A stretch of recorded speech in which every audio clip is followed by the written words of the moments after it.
Hello and welcome back to the Google Workspace Update podcast from Strawberry 7. My name is Adam. And my name is Adam. We're here every week to bring you all of the latest updates happening in the world of Google Workspace. This podcast is available from your regular podcast provider and also in video format on our YouTube channel, youtube.com/Strawberry7. Coming up on the show today, we've got 10 updates for you today, so quite a few updates to get through. We've got updates to Google Sheets, Google Voice, Google Contacts, Admin, Google Meet, Google Chat, Google Slides, Google Meet, Google Chat, and Google Meet. So a lot of Meet and Chat updates this week. As always, there is a link in the podcast or video description to the document that we read from. This document contains some more detailed information, relevant links, some lovely graphics, and even some moving graphics showing you these features in action. So let's get to it. On with the show. First update is to do with Google Sheets. So you can now insert links in the Google Sheets app on iOS devices. So Google is adding the ability to insert a hyperlink into a cell in the Google Sheets iOS app by selecting the cell, clicking on the plus icon in the top left corner, then insert, followed by link. If the cell contains a link, you'll see the options to edit or remove the link. Fantastic. I've actually needed to do this in the past myself on a Google Sheet and not been able to. So I've encountered this sort of shortcoming on iOS apps and always wondered why it wasn't an option. So really, really nice to see this. I think personally I would have quite liked it to have been slightly different in terms of how you added the link rather than it being on the plus button, because I'm trying to remember, but I think there's kind of a toolbar down the bottom, and I think I would have personally liked them to put a little link button in that. The little link icon. Yeah, that's right. Yeah, sort of within where it's like italics and bold and everything like that, sort of put it in there, because then it would just be a little bit more in line with the web experience. But that's a very, very minor thing, and it's just down to my personal preference. But this is great to see, really nice. I mean, this is quite a simple sort of update, isn't it, Adam? Yes, absolutely. I definitely agree. And I think I hadn't really thought about it until you just said that you'd kind of preferred it not to be on the plus icon. But thinking about it, I'm not sure if I wanted to add a link, I wouldn't necessarily go to the plus icon, because that's then what I mean. You're thinking, because that's typically to insert something. If you want to insert a picture or a table or something, I wouldn't necessarily go to the plus icon for a hyperlink, but the option is now there, available to everyone. Absolutely, yeah. It's great that it's available, and obviously everybody listening to this podcast will know to go onto the plus symbol, so they're all on the inside loop. I do also query, only because it's not mentioned, is this already available on Android, or is that something that's still later to come? Yeah, that's a good point, actually. They only mention iOS. I guess because they haven't mentioned Android, that it is something that just wasn't available on iOS and it's always been on Android. So, but I don't know, because as we said before, we're not Android users ourselves. This is available to everybody, right, Adam? Yes, this is available right now. So available to all Google Workspace customers and users with a personal Google account. And I've added a lovely link into our document if anybody would like to visit Google's Help Center to learn more about working with links and bookmarks. Great. Thank you very much, Adam. What have we got next, please? Up next, we have a Google Voice update. So, enhanced spam protection through automatic labeling of spam messages in Google Voice. So, if you're using Google Voice, you'll be familiar with the suspected spam caller warnings. I believe we covered that on this podcast some time ago when that update first came out. Google is extending this feature to SMS messages on Android and iOS devices. So, SMS messages, more commonly known as a text message. You will see these labels within the message that you can either confirm a suspected spam message, which causes future messages from that number to go directly into the spam folder, or mark a labelled message as not spam, after which the suspected spam label is never displayed for that number again. Excellent. That's a really, really good feature. And when we talked about this as identifying spam callers, we said how useful it would be. It's really nice to see that they've expanded that to sort of text messages as well. I have to admit, through my own ignorance, I thought Google Voice was just for calls. I didn't actually realise you could get text messages on it as well. So that's probably my ignorance there, I guess, with not realising how that worked. But it's great to see that there's that spam detection there. And for anybody listening, in the document, there's a nice graphic here showing what that looks like, what that interface will look like. And Google have just done a really, really nice sort of interface here to make it easy to identify. Yeah, I'm going to assume that they have added on the red exclamation mark to any messages that they believe to be spam, because obviously that number wouldn't be saved in somebody's contacts as there being their profile picture or something along those lines. So it makes it really clear if you're a Google Voice customer using SMS messages that when a suspected spam message does come through, which will be really, really helpful for anyone that's using that service. Yeah, I completely agree. And there's an important note here on who this is available for, isn't there, Adam? So this is available to Voice Starter, Standard and Premier customers, as well as users with personal accounts in the US. So it's very important, that point, that it's only available in the US, because for any of our other listeners in other countries, it doesn't look like maybe this is available yet. So there's going to be, I think you're going to talk about rollout pace here, Adam, but yeah, it does seem to only be in the US at the moment. Yes, that's right. So rolling out right now to rapid release and scheduled release at an extended pace, so potentially longer than 15 days for feature visibility. This was actually a little update that came at the end of last week, so by the time you're listening to this podcast, if you're listening to it upon release, thank you very much, then it would have been about a week since this was originally announced, so potentially another week or thereabouts until you see this update available to you. Great, thank you very much, Adam. What have we got next, please? Up next is a lovely little update. Look, we could have done with this last week. So this is to do with Google Contacts. So you can now have birthday decorations included in people cards. So in Google Contacts and across various Google Workspace products, you'll begin to notice birthday decorations when hovering over another user's people card. This small change can have a big impact on building deeper connections with your colleagues and stakeholders. Birthday decorations will be displayed on your birthday if you've added your birthday to your Google account profile and you've set the information to be visible for others. What a lovely little update. They've got a very nice moving graphic here showing the sort of, moving graphic that's on people's profile of this birthday celebration, which is really nice. It's like a few balloons and some ticker tape and stuff like that. Yeah, really, really cool little update. Very, very nice to see. Lovely little advancement by Google. What a cool idea to put this in. The thing is, the birthday notifications have kind of been there before, but not really as a moving graphic like this. It's quite easy to miss it sometimes. So this just makes it a little bit more visible. And yeah, that's really cool. Like you say, Adam, we could have done with it last week for our podcast. I like this update. It's cute, it's simple. It's not going to harm anybody. Nobody's going to be annoyed with this update, but some people could be really pleased with this. If it does happen to be your birthday, if you're sending work emails and business inquiries here, there and everywhere, it would be nice just to hear a quick happy birthday back from whoever you're communicating with on that day. So I think this is really sweet. I do wonder though, because it does say that you have to hover over somebody's people card in order to see this. Potentially it would still be easily missed, but I really like the fact that it is there in the first place. Yeah, I think it's lovely. It's almost like one of those little Easter egg things that Google sneaks in sometimes. I don't know if you know about a couple of them in Maps, Adam. Like for example, if you go over Buckingham Palace, it used to change to a little icon of the Queen. And probably now changes to an icon of the king. For the street view person changes according to where you are. So it's quite cool. Okay, that is cool. We do like an Easter egg. Yeah, they're pretty cool. I think there's a few of them as well. Think if you hover over the White House, it sort of changes to like the president and things like that. So it's pretty cool little feature. Very, very nice. I think this is sort of available everywhere, right? This is right across. Yes, yeah. This was another little update. I think the next one is also an update. I think there are 4 updatelets this week. But yes, this update available now for all Google Workspace customers and users with a personal Google account. And once again, I've added a lovely link to Google's Help Center if you'd like to learn more about your Google account profile and what information others can see. Because anyone else will only be able to see this little graphic if it's your birthday, if you've actually set your birthday and set your birthday as being visible to everybody else. Yeah, that's an important point. That's for sure. And it's always good to brush up on what is visible in your contact profile and your directory profile as well, just to make sure that you've only got the information you want to be shared out visible there.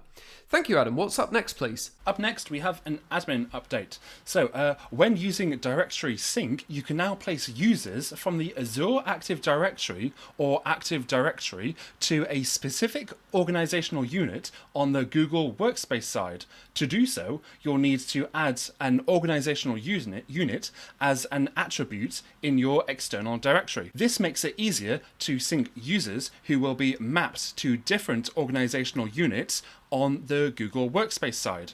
Directory Sync is available as an open beta to all Google Workspace customers.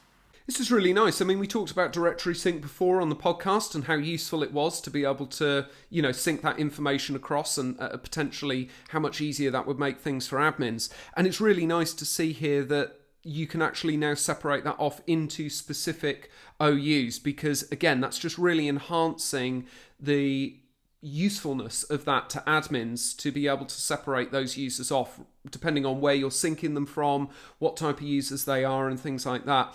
And it's like we said before in our last podcast, we talked about dynamic groups and how that helped with GDPR compliance and security. This is another thing where sort of segmenting those users as they need to be can really help with things like GDPR compliance, making sure that people have access to what they need to access to and not otherwise. Yes, absolutely. Obviously, we are admins ourselves, so any update that we see that helps admins and makes life easier for all admins out there, we love to see it. Yeah, 100%.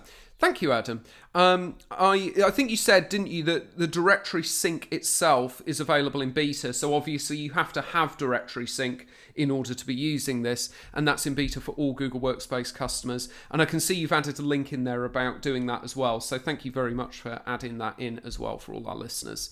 What have we got next, please? Up next, we have our first of three updates to do with Google Meet. So you can now find and install third-party add-ons directly within Google Meet.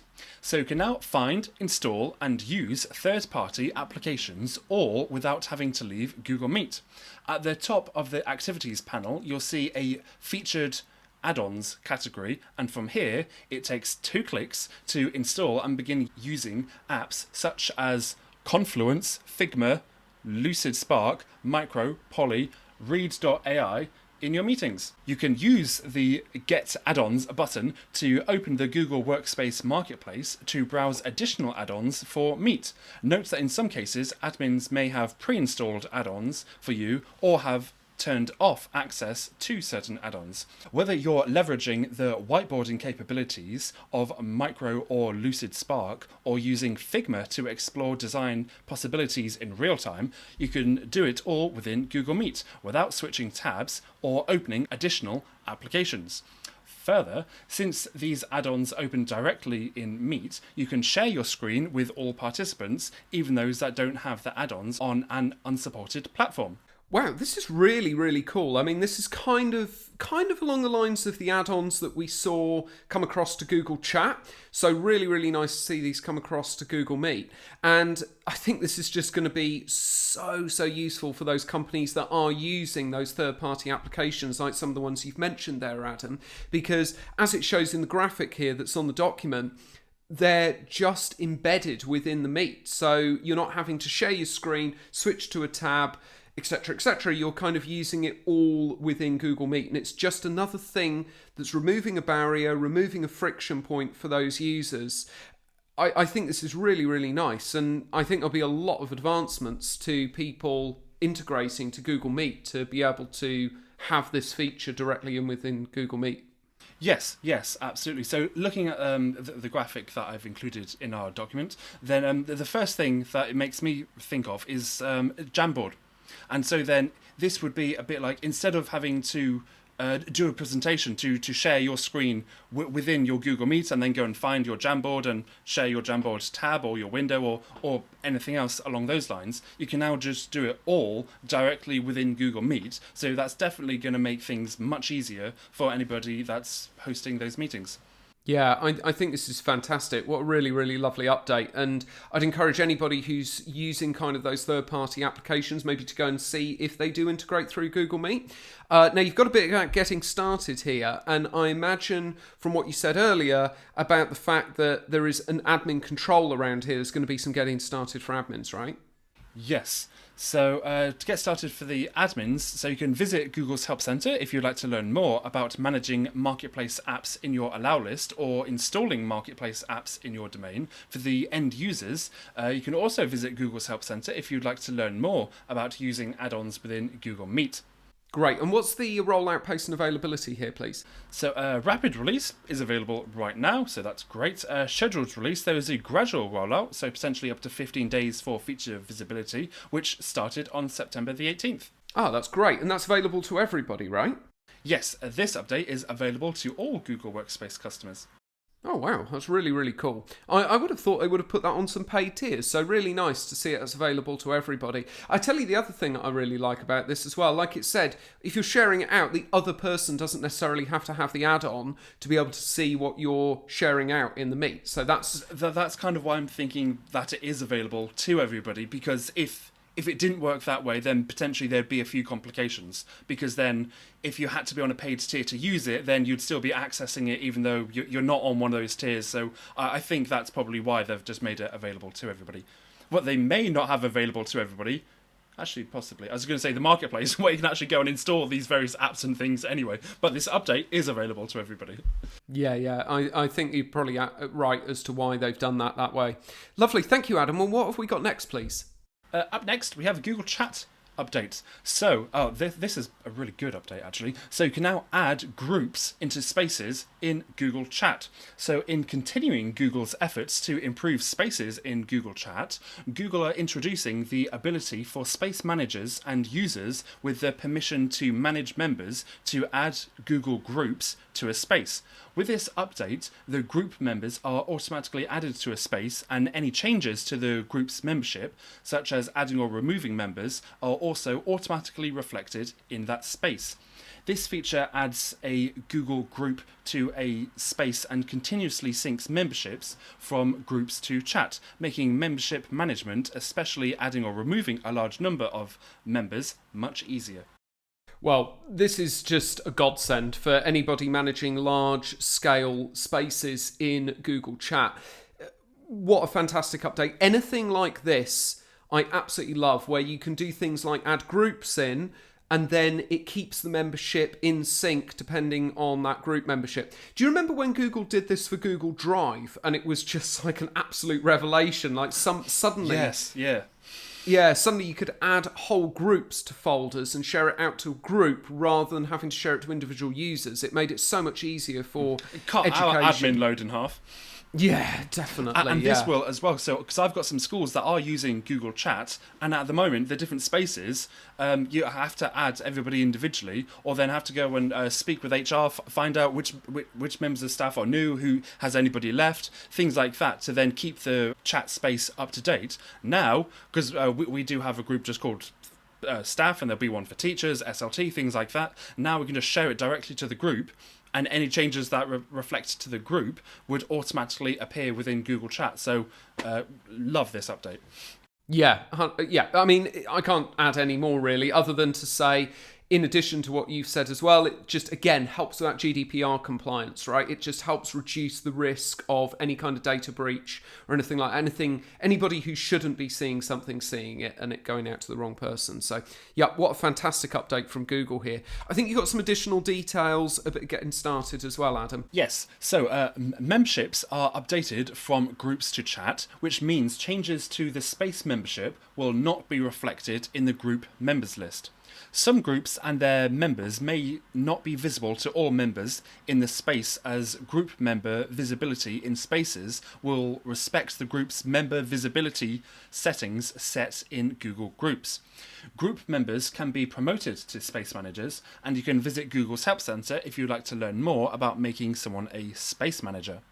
So for getting started for this, so for the admins, by default, any space manager or user with permission to manage members can add groups to space. To limit this feature so that only Google Group owners and managers can add groups to spaces, sign into the Google Admin Console, go to Menu, Apps, Google Workspace, Google Chat, and then select Groups in Chat. Choose who can add groups to spaces and then click on Save. And if you'd like a bit more help with that, then you can always visit Google's Help Center if you'd like to learn more about restricting who can add Google groups to spaces. And I've added a link for that. So that's for the admins getting started. For the end users though, if you are a space manager or have permission to manage members, you can add the Google groups as a member by selecting the space, going to Space Settings, click Manage Members, select the plus add button, enter the name of the group you want to add, and then click on Add.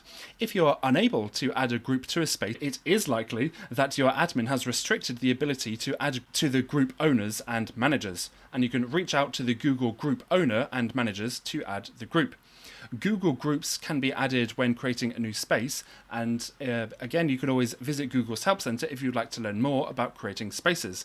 And you can also visit Google's Help Center if you'd like to learn more about adding a group to a space, removing a group from a space, or viewing groups in a space, and more. And I've added links to all of that within our document. Oh, sorry, and finally, for the developers getting started, there's a bit of getting started for this one, for the developers out there, for the developers who are registered in the Workspace Developer Preview Program, you'll be able to modify your chat app and also list the Google Groups added to spaces using the Chat API. And I've added a couple of links in there for the developers out there as well. Lovely. Thank you for adding all of that in, Adam. And that's a lot of, like you say, quite a lot of getting started, but that's very good.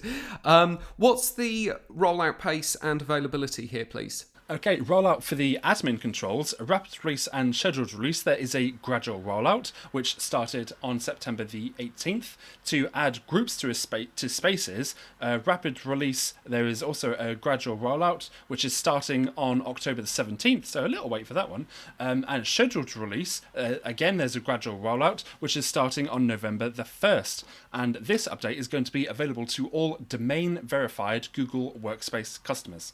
Okay, thank you very much, Adam. Yeah, like you say, a little bit of a wait for that one, but it will be worth it because that's a really nice feature that I think a lot of people have probably been, waiting for. Thank you, Adam. What have we got next, please? Up next, we have a Google Slides update. So you can collaborate more seamlessly with live pointers in Google Slides. To boost collaboration in Google Slides, Google are introducing live pointers, which is a new feature that allows you and your colleagues to see each other's mouse pointers in real time. With this update, co-creators can easily point out specific text or visual elements within a slide in order to highlight important information and content. Live pointers help to build connections when you're collaborating in real time with others. Yeah, this is really, really cool. And the moving graphic in here really shows this off very, very well as to how this feature works. So essentially you can see everyone's cursor.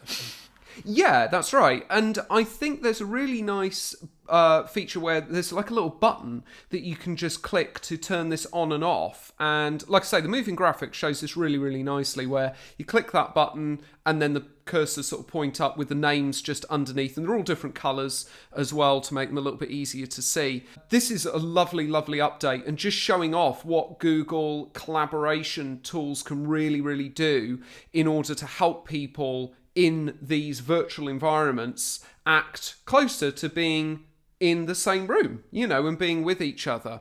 So I really, really like this update. I think this is very, very cool and very useful to see, especially if you combine it with some of those Google Meet and Google Slide links that we've seen before and talked about in the previous podcasts as well. Definitely, yeah, but I really like this update. I do think it is really cool. I was just having a quick read ahead to the getting started just to see if there were limitations. So, for example, will it just show you the cursor of absolutely everybody that has the document open? Or would it only be those that have edit access? Because, for example, if it is showing you everybody that even if they only have view access, maybe you're hosting a Google Meet, as you say, or something like that. What if you have 50 people with the document open? Will it show you 50 cursors on screen at the same time? Or is there a limitation to how many you could have? Because 50 is quite a lot. And what if there's more people that have your document open? But there's no mention of that. So something to be mindful of. Yeah, that's a very interesting point, actually, Adam. Very interesting point. If I had to guess, I would say that it's people who just have edit access. There is, in the moving graphic, I don't know if you noticed, but there's a little drop-down arrow next to the cursor icon. So I don't know if there's some sort of options in there. It doesn't show you in the graphic, unfortunately, but maybe there's some options in there as to who you can see and not see or something like that. What is the getting started for this? Sorry, I also had a thought, which, again, I don't think it is mentioned, but I wonder if you could only see somebody's cursor as long as they're moving their cursor. So, for example, if they are just viewing and they're not actually moving their mouse at all, maybe they're completely hidden, and it's only those that are actively moving their cursor that you can see what they're doing. Or within the slide, obviously, not just whatever they're doing on their computer. Yeah, exactly, yeah. Only within the slide. Thank you, Adam. Yeah, what's the getting started for this, please? Okay, so for the admins, there is no admin control for this feature, but for the end users out there, this feature is off by default. To make your pointer visible to collaborators, why are they calling it pointer? It's a cursor. I think everybody knows what a cursor is, but to make your pointer visible to collaborators, go to View, Live Pointers, and then Show My Pointer. You can also turn the feature on by using the pointer icon in the toolbar. Live pointers will remain visible across all slides until you turn them off. You can hide collaborator pointers for the current session by going into present mode, or by going into View, Live Pointers, then Show Collaborator Pointers. And I've also added a link to Google's Help Center if you'd like to learn more about live pointers in Google Slides. Okay, so it sounds like there is a little bit of control there about who you can see and who you can hide, so that's good to see. What's the rollout pace and availability, please, Adam? Okay, so rapid release. There is a gradual rollout, which started on September the 18th. Scheduled release. There's also a gradual rollout, which is starting on October the 3rd. And this update is going to be available to all Google Workspace customers and users with a personal Google account. Great, that's really, really nice to hear. Thank you, Adam. What have we got next, please? Up next, we have another Google Meet icon update. So you can now pair your video tile in Google Meet to improve accessibility for users with language interpreters. I think I may have actually mentioned this before. Maybe I'm having a bit of deja vu, because I thought we had already seen this update. I'd definitely seen it before, because I'm sure I mentioned it last week whilst we were talking about something else. But anyway, back to this update. So currently there are a variety of features to help make meetings more inclusive and equitable, including screen reader support and live captions. Google are introducing tile pairing for Google Meet, which will allow you to pair your video tile with another meeting participant's tile. Once you pair your tile, other meeting participants will see both tiles shown next to each other. Both pairing partners will have their borders outlined in blue when speaking.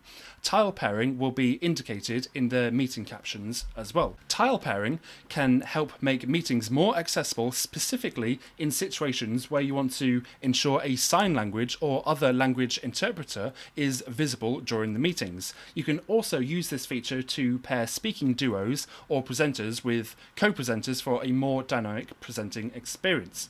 At this time, tile pairing will not be captured in meeting recordings. Also, tile pairing is not available in breakout rooms at this time. So maybe that's a bit of a hint that will come available later on, but not just yet. Yeah, exactly. Yeah, stay tuned to the podcast for the updates as to when that becomes available.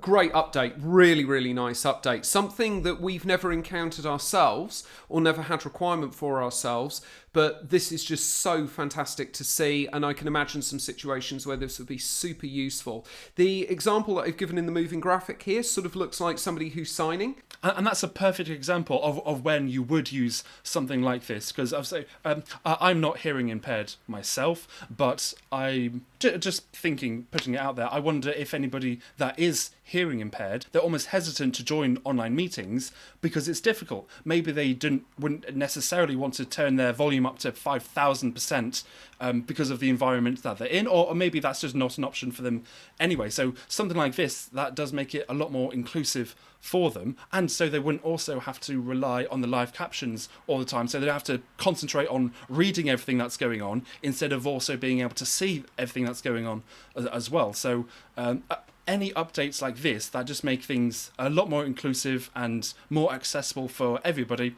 we love to see. So I really like this update.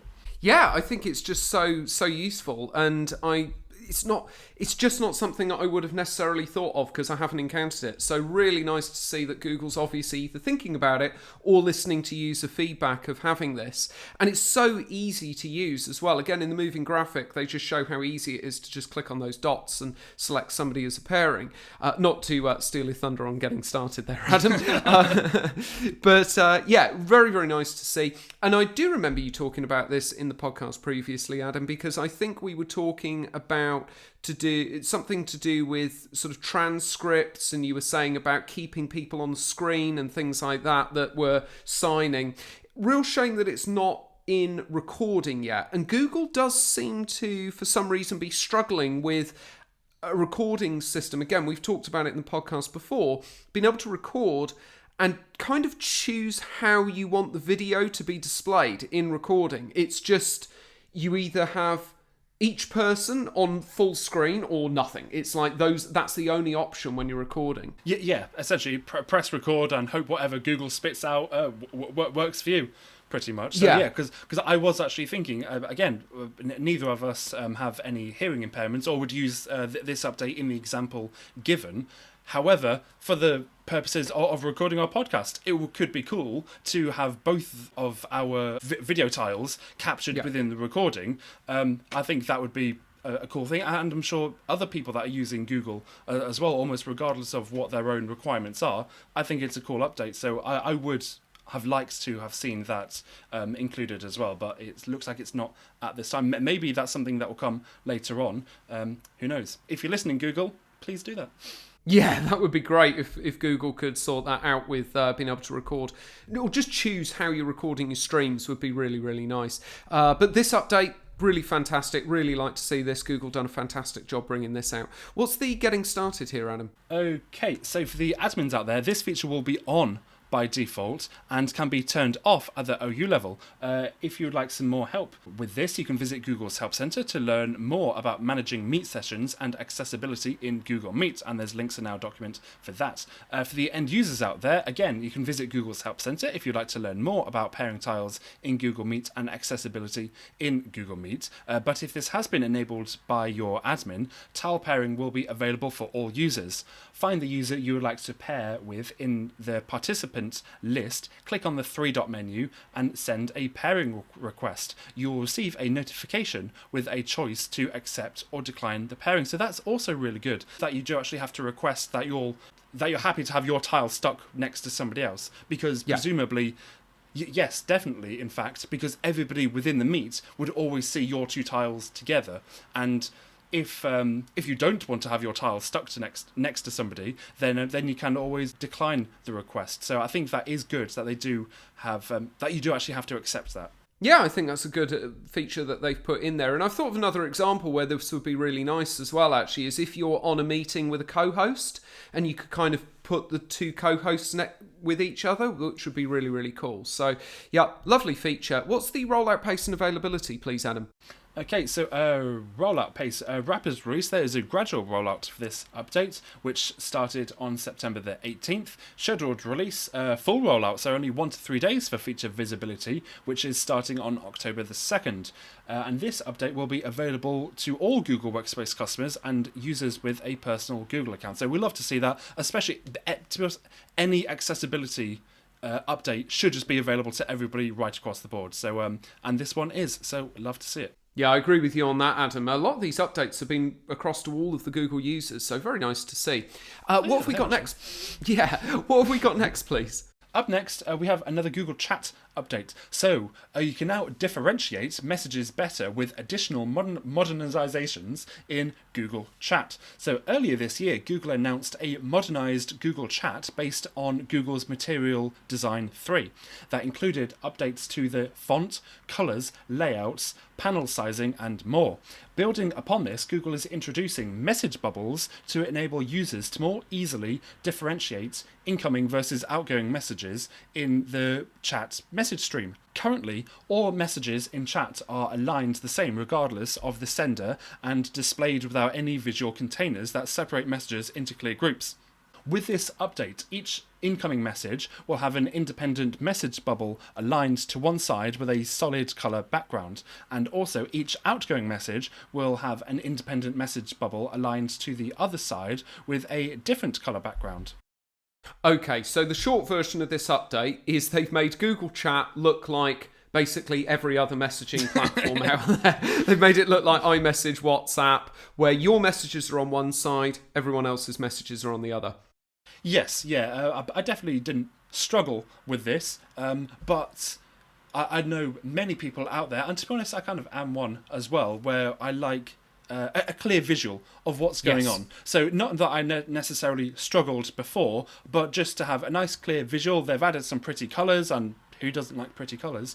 Then it's just really, really clear as to who's been sending what. So yeah, I like this update. Yeah, I think it's great. And they've put it on a little graphic here. And it's funny, actually, Adam. I agree. I never even thought about it in Google Chat, about the fact that it didn't put the messages on either side. But now that I see it in the graphic, I think to myself, oh, wow, that looks so much better. That looks so much more like a messaging platform. I think the reason why I never really struggled is because there's always, you can see everyone's profile picture with every message anyway. So I think for me, that always kind of made it clear. And it does actually say their name as well. But again, we're fairly small. I know everybody's name. I know everyone's profile picture. So it's just not something that I've really struggled with. However, if you are, especially in a larger space within Google Chat or a large organization, and there's lots and lots of messages going through, easy to understand if you missed something because it was just kind of lost across all the messages that were going on. So having different colours for things can really just make it a bit easier to visually digest for everyone. Yeah, you're talking about like when you scroll back through the messages as well, because I think it will make it easy for that too. Yeah. So at the moment, I do it sometimes. I scroll back through messages. I think, what did I say? And I scroll back through the messages, and I have to really look at who's speaking, you know, whether it's me or whether it's you guys. Whereas with this, if it's different colour and it's on the right-hand side, you just scroll back and you can instantly see very clearly when something that you've said. So I think all round, this is, again, a brilliant update from Google.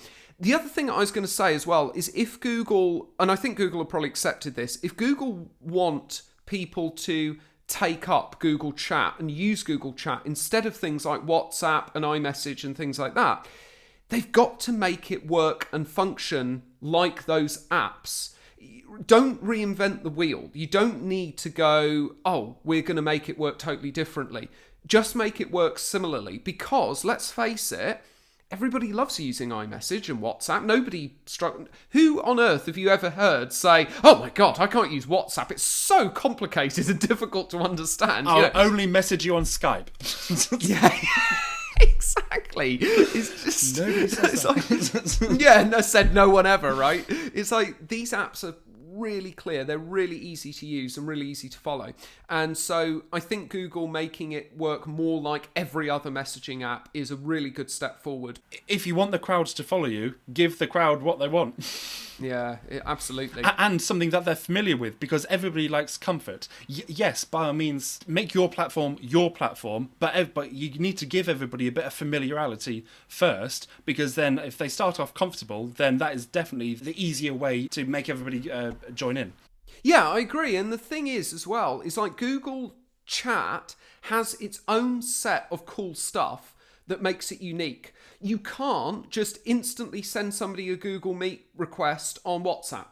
You can't send them a drive file with one click on WhatsApp. You can do that on Google Chat, and that's the bit that makes Google Chat stand out. They don't need to do anything weird with the interface to make it unusual or make it stand out in that way. It's like people will use it if they've got Google Workspace already, because it has those Google type features, just like we do. You know, it has those Google type features that make it unique. Lovely. What's the getting started on this, please, Adam? Okay, so for the admins and end users, there is no action required. You'll automatically see these updates in your web and mobile experience over the next several weeks. On that, I wonder if on the apps for the mobile experience, if you must update your app. So I do just have app updates automatically turned on anyway, but I wonder if you don't update your app, then maybe you'll see it looks slightly different on the web as opposed to on your app. Yeah, that's a good point. Yeah, it's a good point. I think you will have to update your apps. I think that is a very good point, Adam. And generally, it's a good idea that everybody does update their apps anyway, just for a variety of reasons. It's generally a good idea to keep your apps up to date anyway. Yeah. I remember years ago having a discussion with somebody in a forum where I said, I wish they'd just make app updates automatic on iOS. This is going right back in the day. And they were like, no, they should never do that. They'll never do that. I said, why not? And it's like, because you need to review your app updates and see what the changes are to make sure they're appropriate to you. And I thought, yeah, okay, right, yeah, like anybody cares or anybody's going to do that. And of course, now they do have automatic updates, and I can't remember the last time I even bothered checking whether my apps are up to date. I just leave the phone to do it all, and it's always fine, you know, it's no problem. So I just thought it was quite funny. There's a different rollout pace here for the web and Android, isn't there, Adam? So what's that? Yes, so if you're on the web, then a rapid release, there is a gradual rollout, so potentially up to 15 days for feature visibility, which started on September the 19th. Scheduled release, there's also a gradual rollout, which is starting on October the 3rd. But for Android users, rapid release and scheduled release, there's a gradual rollout, which is starting on September the 27th. No mention on iOS. They've only mentioned web and Android, which is interesting. Yeah, I noticed that there was no mention of iOS on there. So I wonder if this feature is not coming to iOS yet. It's only coming to Android. That's my takeaway from that. Possibly, yeah. I'm not too sure if this is more coincidence that I'm kind of saying this at the time of recording, because obviously there was a massive iOS update very, very recently. So all the iOS apps have basically been updated this week for compatibility for the new iOS that has rolled out. And so I wonder if it's probably unlikely that the Google Chat has on iOS has already updated for the compatibility for this. I think usually it does come a little bit later, but I wonder why. Surely they probably would have already mentioned that it's just already available on iOS if that was the case. Yeah, I think this is just coming to Android at the moment. Stay tuned to the podcast for an update to iOS. Thank you, Adam. What have we got last, please? Very quickly before that, this update is available to all Google Workspace customers as well as users with a personal Google account.